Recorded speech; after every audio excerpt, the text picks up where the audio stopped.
Democrats already exploiting today's shooting at a Republican congressional baseball practice. Virginia Governor Terry McAuliffe, longtime Clinton friend, crony, and fundraiser, pushing gun control at the scene of the shooting. I think we need to do more to protect all of our citizens. I have long advocated, this is not what today is about, but there are too many guns on the street. Background checks, shutting down gun show loopholes. That's not for today's discussion, but it's not just about politicians. We worry about this every day for all of our citizens. Extraordinary, exploiting the issue in the midst of tragedy, even by McAuliffe standards. Well, not very classy, let's put it that way. Our next guest tonight is a member of the Freedom Caucus. He says the divisive rhetoric in Washington needs to end. Joining us tonight, Congressman Jody Hice. He serves on the House Oversight Committee. Congressman, great to have you with us. Thank you very much. An honor to be with you. I want to start with the shooting itself. We're now learning that the shooter was an absolute compulsive Trump hater. He hated the Republican Party, a leftist supporter of Bernie Sanders, and a member of anti-Republican groups, one of them called Terminate the Republican Party. Give us your thoughts as we learn more about this person and the violence, that physical violence as well as the violence of language and rhetoric and the commitment on the left, the Democratic Party, to subvert the Trump administration.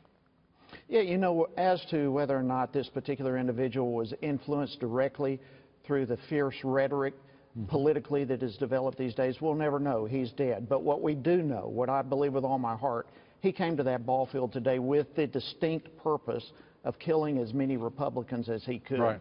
There's no question we have an issue with fierce rhetoric. It's being inflamed by social media and different methods of outlet.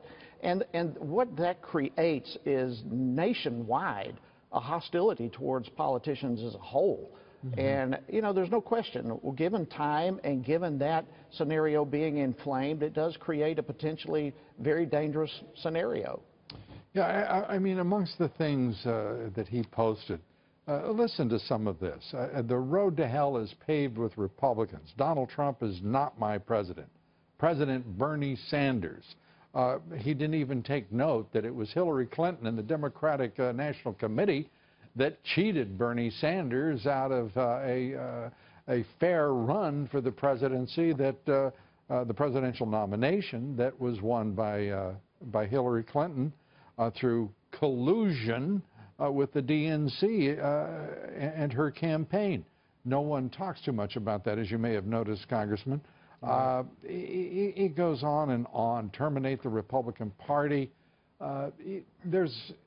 And then the call for unity today. And you know, despite all of the tragedy that has preceded today's, that this call for unity, it lasts usually about 24 hours. And then the assault, the left dim, deep state assault on the President of the United States and his administration will continue with perhaps even more energy tomorrow.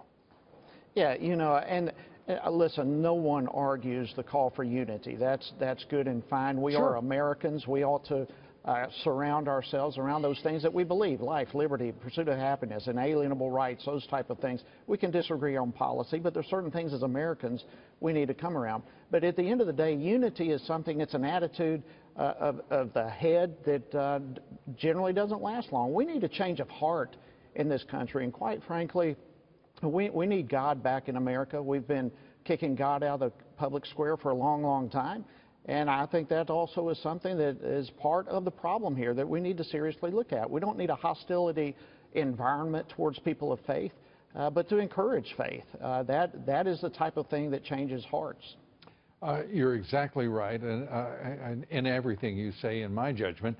But as we have seen the secular left rise and hostility within it rise, it has become a threat to domestic order and to this administration It's irrational, and there is no, if you will, mitigation on the part of the national left-wing media. Indeed, they have become collaborators, accomplices in those acts of subversion and the effort to undercut this lawful administration. This is something we've never experienced. You're right. We've never experienced this before. I mean, people always are disappointed when their candidate is not elected, if they don't win. But what we're seeing these days is taking it to a whole nother level, and it is creating an environment nationally of great hostility. I don't see a good positive end to that picture. And so this is a time we need to do some serious soul searching across the board on both sides of the aisle, for that matter. But this is something we need to dig deeply in and find those things that as Americans we cherish together. And to watch the special counsel, 2 intelligence committees, your House of Representatives run by the Republican Party, the Senate run by the Republican Party, working as hard as they can to help undercut the President of the United States. Is it time to end this ignorance? Because it is that. The FBI investigation has run almost a year. The special counsel now, its investigation, the investigation of the committees now, 6 months worth of it, and nothing. Why do we permit it? Should it be permitted to go on? Hey, that's a $10 million question, and yeah, listen, you can almost see this thing unfolding as yet another example of just a partisan witch hunt. We have under oath one individual after another, from Comey to Rogers to on and on, who have said the president did not try to persuade them in the Russian investigation, did not try to interfere with it, on and on and on, that he was not under investigation. And now we have the special counsel that's surrounding themselves with individuals who have a conflict of interest, quite frankly, and who have given to the Democrat Party. This just smells like it's just going down a path of a political witch hunt. And it's something to cause great alarm. Democratic donors, attorneys for the Clinton Foundation, the list goes on.